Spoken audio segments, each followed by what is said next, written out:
नमस्कार, good morning. आप news 18 देख रहे हैं। आपके साथ मैं हूं कंचन डोगरा।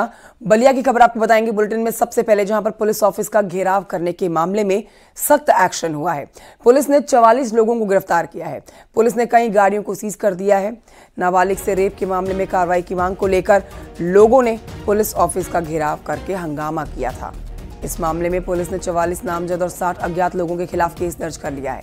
पुलिस के मुताबिक पकड़े गए लोग सुनियोजित तरीके से वाराणसी से बलिया पहुंचे थे। थाना कोतवाली जनपद बलिया अंतर्गत पुलिस ऑफिस के प्रांगण में और उसके बाहर सड़क पर लगभग 100 से ऊपर की संख्या में लोगों ने आकर के वहां पे हंगामा काटा, सरकारी काम में बाधा डाला और पुलिस वालों के साथ धक्का मुक्की भी की है और उनके साथ गाली गलौज भी किया है। इस संबंध में सुसंगत धाराओं में थाना कोतवाली पर मुकदमा दर्ज किया गया है, जिसमें कि 44 नामजद हैं जिनको मौके से गिरफ्तार किया गया और 60 अज्ञात हैं।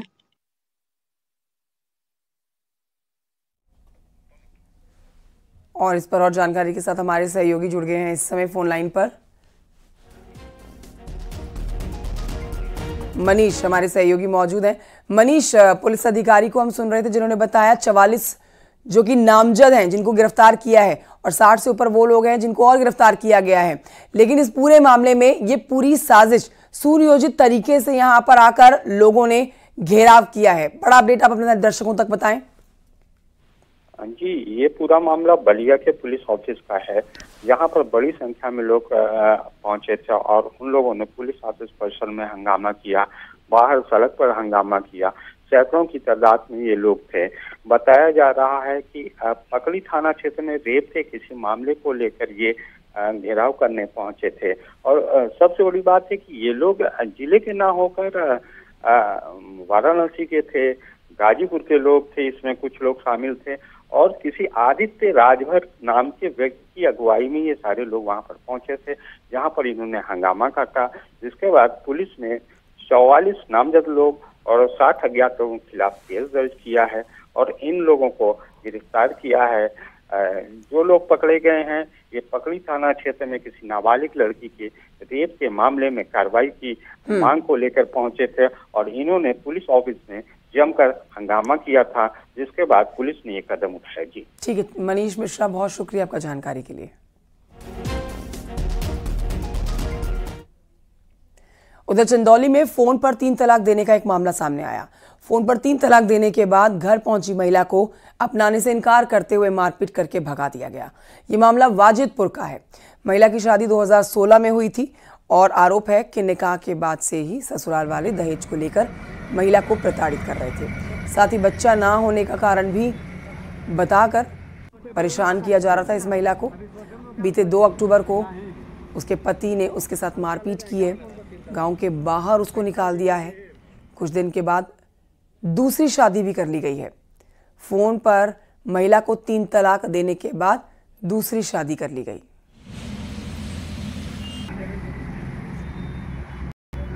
क्या मामला है?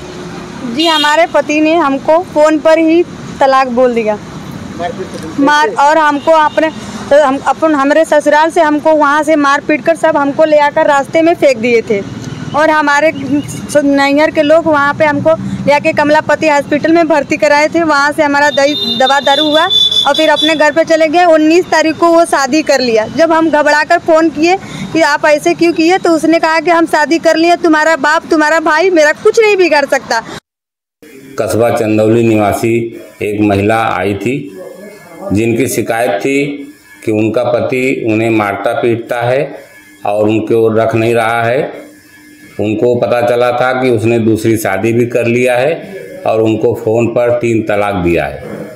उनके द्वारा दी गई सूचना के आधार पर सुसंगत धाराओं में अभियोग पंजीकृत किया जा रहा है और साक्ष्यों के आधार पर अग्रिम कार्रवाई की जाएगी।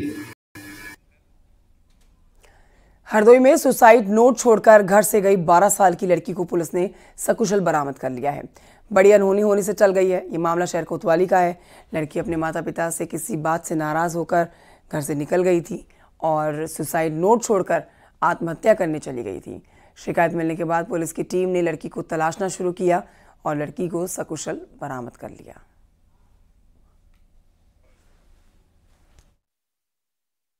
आज शाम थाना कोतवाली शहर पर सूचना प्राप्त हुई कि एक 12 वर्षीय बालिका अपने घर से बिना बताए कहीं चली गई है। इस सूचना पर थाना कोतवाली शहर पुलिस द्वारा तत्काल संज्ञान लेते हुए सुसंगत धाराओं में अभियोग पंजीकृत किया गया व कई टीमों को निकाला गया बालिका की सकुशल बरामदगी के लिए।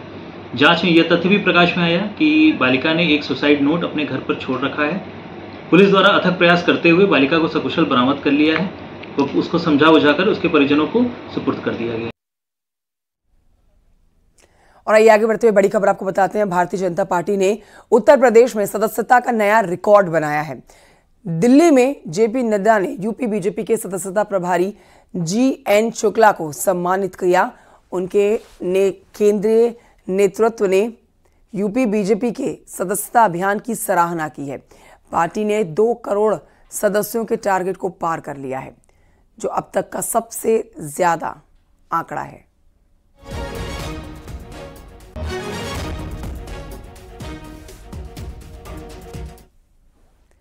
इस बीच आपको बता देते हैं, मुख्यमंत्री योगी आदित्यनाथ आज दोपहर बाद मथुरा पहुंचेंगे, जहां संघ प्रमुख मोहन भागवत से मुलाकात करेंगे। दोपहर 3:30 बजे मथुरा में ब्रज तीर्थ विकास परिषद की बैठक में शामिल होने वाले हैं मुख्यमंत्री योगी आदित्यनाथ। परिषद का दफ्तर बनने के बाद सीएम योगी की ये दूसरी बैठक है। बैठक के बाद अधिकारियों के साथ मथुरा चल रहे विकास कार्यों को लेकर भी जानकारी हासिल करेंगे, कानून व्यवस्था की समीक्षा करेंगे। शाम 6 बजे सीएम योगी परखम गौशाला फरह पहुंचकर राष्ट्रीय स्वयंसेवक संघ के प्रमुख मोहन भागवत के साथ मुलाकात करेंगे।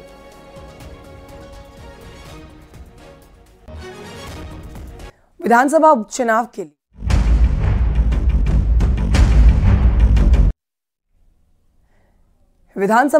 के लिए बीजेपी आज उम्मीदवारों का ऐलान कर सकती है। यूपी विधानसभा उपचुनाव के लिए प्रदेश बीजेपी की ओर से सभी 9 सीटों पर 3-3 नामों का पैनल भेजा गया था, जिस पर पार्टी के राष्ट्रीय नेतृत्व ने फैसला ले लिया है। आज बीजेपी अपने प्रत्याशियों की सूची जारी कर सकती है।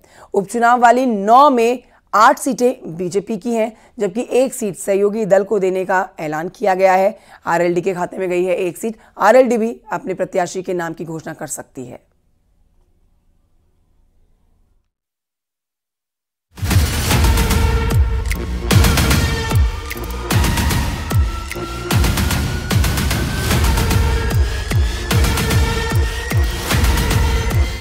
यूपी उपचुनाव को लेकर बीजेपी की तैयारियां अंतिम दौर में हैं। कभी भी बीजेपी उम्मीदवारों का ऐलान कर सकती है। कुछ सीटों पर ओबीसी और दलित उम्मीदवारों को उतारने की तैयारी चल रही है। यूपी में उपचुनाव के नामांकन की प्रक्रिया जारी है। 25 अक्टूबर पर्चा भरने की आखिरी तारीख है। उपचुनाव में बीजेपी जीत का दावा कर रही है। भारतीय जनता पार्टी उत्तर प्रदेश का उपचुनाव भी जीतेगी, महाराष्ट्र और झारखंड के विधानसभा चुनाव भी जीतेगी। जिस प्रकार से हरियाणा में भाजपा की सरकार बनी है, उससे भी बड़े बहुमत से महाराष्ट्र और झारखंड में भाजपा सरकार बनने जा रही है। विरोधियों की झूठ की जो कलई है वो खुल चुकी है। संविधान को खतरा पैदा करने वाले कांग्रेसी हों या जिस कांग्रेस के खिलाफ लड़ाई लड़ने वाले श्री मुलायम सिंह यादव जी के सुपुत्र श्री अखिलेश यादव जी हों, वह कांग्रेस के मोहरा बन गए हैं और श्री राहुल गांधी के दरबारी बन गए हैं। बीजेपी के लिए कोई मुश्किल नहीं। बीजेपी अपने काम पे सबको साथ लेके चलने की नीति पे लगातार काम कर रही है। ये बहुजन समाज पार्टी का निर्णय है।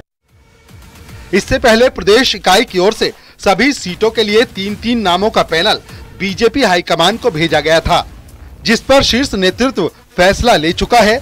फाइनल लिस्ट तैयार है। उपचुनाव में बीजेपी ने यूपी से जो संभावित प्रत्याशियों का पैनल तैयार किया है, उसके मुताबिक कटेहरी विधानसभा सीट से धर्मराज निषाद का नाम है। अवधेश द्विवेदी का भी पैनल में नाम। करहल विधानसभा सीट से संघमित्रा मौर्य का नाम, सलोनी बघेल और अनुजेश प्रताप का नाम भी शामिल। गाजियाबाद से संजीव शर्मा का नाम। बीजेपी की रणनीति है कि इस सीट पर ब्राह्मण प्रत्याशी उतारा जाए। सीसामऊ से सुरेश अवस्थी का नाम है। नीतू सिंह और नीरज चतुर्वेदी का नाम भी पैनल में रखा गया है। कुंदरकी से शेफाली सिंह का नाम, रामवीर सिंह और मनीष सिंह का नाम भी पैनल में है। खैर विधानसभा सीट से भोला दिवाकर का नाम है। मुकेश सूर्यवंशी का नाम यूपी बीजेपी ने पैनल में रखा है। मझवा सीट से निषाद पार्टी अपना प्रत्याशी उतार सकती है। सुचिस्मिता मौर्य और सीएल बिंद का नाम बीजेपी के पैनल में है। फूलपुर से दीपक पटेल का नंबर पहले नंबर पर है। अनिरुद्ध पटेल और कविता पटेल के नाम भी पैनल में शामिल हैं। मिल्कीपुर में अगर चुनाव होता है तो गोरखनाथ बाबा का नाम है। चंद्रभान पासवान का नाम भी बीजेपी के पैनल में है। उपचुनाव में प्रत्याशी के चयन को लेकर बीजेपी ने जातीय समीकरण का खासा ध्यान रखा है। इसके अलावा बीजेपी के पुराने कार्यकर्ताओं को ही प्रत्याशी बनाने पर पार्टी का जोर है। यानी कि बीजेपी में प्रत्याशी चयन में पैराशूट उम्मीदवारों से परहेज किया जाएगा। हम लोग आपस में बातचीत करके नीचे से तो राज्य की इकाई ने सभी मंडलों से, जिलों से, क्षेत्र के माध्यम से नामों का पैनल हमने मंगाया है। और यहाँ प्रदेश की जो हमारी टीम है, माननीय मुख्यमंत्री जी के नेतृत्व में हम उस टीम ने नामों का पैनल बनाकर केंद्रीय चुनाव समिति को दे दिया है। अब उसमें केंद्रीय चुनाव समिति को निर्णय करना है और मुझे लगता है कि बहुत जल्दी हमारी पार्टी के प्रत्याशी घोषित होकर और पूरी ताकत के साथ भारतीय जनता पार्टी चुनाव मैदान में जाएगी। आपको बता दें कि यूपी विधानसभा की 9 सीट कुंदरकी, मीरापुर, मझवा, खैर, फूलपुर, करहल, सीसामऊ, गाजियाबाद और कटहरी पर उपचुनाव होना है। इनमें से एक मीरापुर सीट पर जयंत चौधरी की राष्ट्रीय लोकदल पार्टी चुनाव लड़ेगी, जबकि बाकी 8 सीटों पर बीजेपी चुनाव लड़ रही है। सूत्रों के मुताबिक पार्टी ने हर सीट पर जातीय समीकरणों को ध्यान में रखते हुए उम्मीदवारों के नाम तय किए हैं। जहां समाजवादी पार्टी के पास 5 सीटें उपचुनाव में पिछले दौरान रही और भारतीय जनता पार्टी के पास में 4 सीटें, उसमें से 1 सीट आरएलडी के पास में, यानी कि 5 सीट भारतीय जनता पार्टी और आरएलडी के खाते में रही। तो ऐसे में भारतीय जनता पार्टी ने प्रत्याशियों के चयन की प्रक्रिया पूरी कर ली है। जल्द ही केंद्रीय नेतृत्व इन प्रत्याशियों के नामों का ऐलान करेगा। कैमरामैन गोपीगिरी के साथ संकेत मिश्रा, न्यूज़ 18 लखनऊ।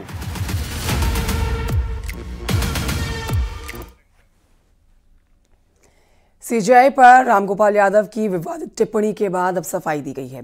समाजवादी पार्टी के प्रोफेसर रामगोपाल यादव ने एक्स पर लिखा है, मेरे बयान को गलत तरीके से पेश किया गया है।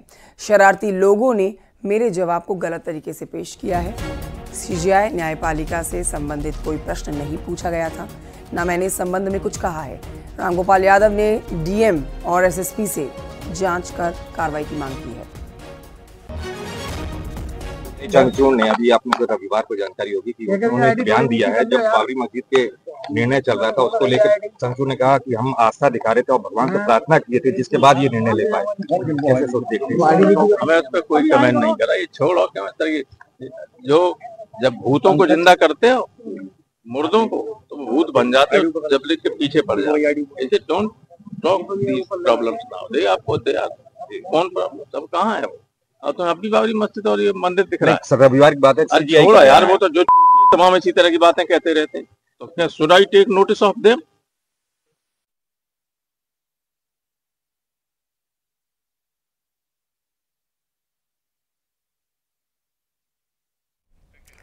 समाजवादी पार्टी के अध्यक्ष अखिलेश यादव के इस्तीफे से खाली हुई मैनपुरी की करहल सीट से समाजवादी पार्टी के प्रत्याशी तेज प्रताप यादव ने पर्चा भर दिया। अब देखिए, इस दौरान पूरा यादव परिवार तेज प्रताप के साथ दिखाई दिया और सभी ने एक सुर में बड़ी जीत का दावा भी किया। रिपोर्ट देखिए।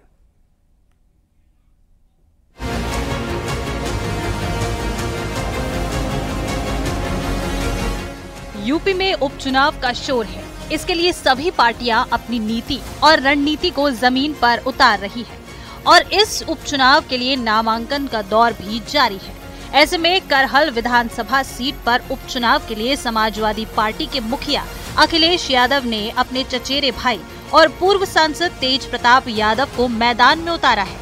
तेज प्रताप यादव के नामांकन में सैफई परिवार की एकता भी दिखी। इस दौरान तेज प्रताप के साथ अखिलेश यादव, सपा सांसद डिम्पल यादव, पार्टी के प्रमुख राष्ट्रीय महासचिव प्रोफेसर रामगोपाल यादव, शिवपाल यादव, आदित्य यादव और अखिलेश यादव की बेटी अदिति यादव भी नजर आई। करहल सीट से नॉमिनेशन के लिए मैनपुरी जाने से पहले तेज प्रताप यादव इटावा नेताजी मुलायम सिंह यादव की समाधि स्थल पर पहुंचे और फूल चढ़ाकर उन्हें श्रद्धांजलि दी। इस मौके पर तेज प्रताप यादव ने कहा है कि करहल से उनके परिवार का कई पीढ़ियों से जुड़ाव है और वो शानदार तरीके से जीत हासिल करेंगे। जनता ने मन बना लिया, जो रुझान निकल के आ रहे हैं, जनता का जो मूड है वो समाजवादी पार्टी के साथ, आदरणीय राष्ट्रीय अध्यक्ष जी के साथ में, और बड़े अंतर के साथ समाजवादी पार्टी इस सीट को जीतेगी। करहल वासियों को क्या संदेश देना चाहेंगे? क्या कुछ? करहल से हम लोगों का लगाव कई पीढ़ियों का है, यहाँ के लोगों से घरेलू लगाव जुड़ाव रहा और मुझे फिर से उनका सेवा करने का मौका मिले, उनका समर्थन आशीर्वाद प्राप्त हो, यही मिलता। तेज प्रताप के नामांकन में पहुंचे एसपी अध्यक्ष अखिलेश यादव ने बीजेपी पर हमला भी बोला। अखिलेश यादव ने कहा कि बहराइच में बीजेपी ने दंगा करवाया और आरोप लगाया कि बीजेपी चुनावी फायदे के लिए दंगा करवा रही है। एक तरफ जहां महंगाई और बेरोजगारी बढ़ी है, वहीं विपक्षी दल संविधान बचाने के लिए लड़ रहे हैं। भारतीय जनता पार्टी ने जानबूझ करके दंगा कराया, क्योंकि उनको पता है कि चुनाव आ गया है, किसी भी सवाल का जवाब जनता में नहीं दे सकते हैं, इसीलिए राजनीतिक लाभ लेने के लिए जानबूझ करके भारतीय जनता पार्टी ने दंगा कराया है। और जीरो टॉलरेंस की अगर बात थी तो आखिरकार पर्याप्त पुलिस क्यों नहीं थी, पर्याप्त प्रशासन का इंतजाम क्यों नहीं था, और जो जानकारी में था प्रशासन को उसके बावजूद भी नहीं किया कुछ भी। मुझे उम्मीद है कि न्यायालय से न्याय मिलेगा। इधर समाजवादी पार्टी के प्रमुख राष्ट्रीय महासचिव प्रोफेसर राम गोपाल यादव ने दावा किया कि विधानसभा उपचुनाव में एसपी सभी 9 सीटों पर जीत दर्ज करेगी। बीजेपी को ओबीसी विरोधी बताते हुए उन्होंने आरोप लगाया कि बीजेपी ने ओबीसी के लिए कुछ भी नहीं किया है। बहुत जबरदस्त तरीके से लोग जाएंगे और तेज प्रताप को भारी बहुमत से जिताने का काम करेंगे आने वाले दिनों में जब वोट होगा तब। अन्य सीटों के लिए सर क्या तैयारी है? जो 9 और सीटें, हर जगह तैयारी, एक सीट के लिए एक क्षेत्र, एक जिला ही पर्याप्त होता है। हमारा तो पूरा उत्तर प्रदेश खाली। करहल सीट पर तेज प्रताप के नामांकन में एसपी सांसद डिंपल यादव भी शामिल हुई। डिंपल यादव ने करहल पर एक बार फिर से रिकॉर्ड जीत का दावा किया। मैनपुरी की सांसद हमारे साथ हैं। इस बार चुनाव आपकी विधानसभा करहल का है, तो किस तरीके की जीत होगी और क्या? नहीं, लोगों का साथ समर्थन तो हमेशा करहल से मिलता आया है और मैं समझती हूँ कि इस बार भारी संख्या में हम लोग वोट जीत के करहल विधानसभा की सीट को जीतेंगे। उपचुनाव में जीत को लेकर सबके अपने अपने दावे हैं। इस चुनावी संग्राम में बीजेपी और समाजवादी पार्टी आमने सामने दिख रही है, तो इस बार बीएसपी ने भी चुनावी रण में प्रत्याशी उतारकर मामले को त्रिकोणीय बना दिया है। देखने वाली बात ये होगी कि चुनावी रण में आखिर बाजी कौन मारता है। Bureau report, news 18।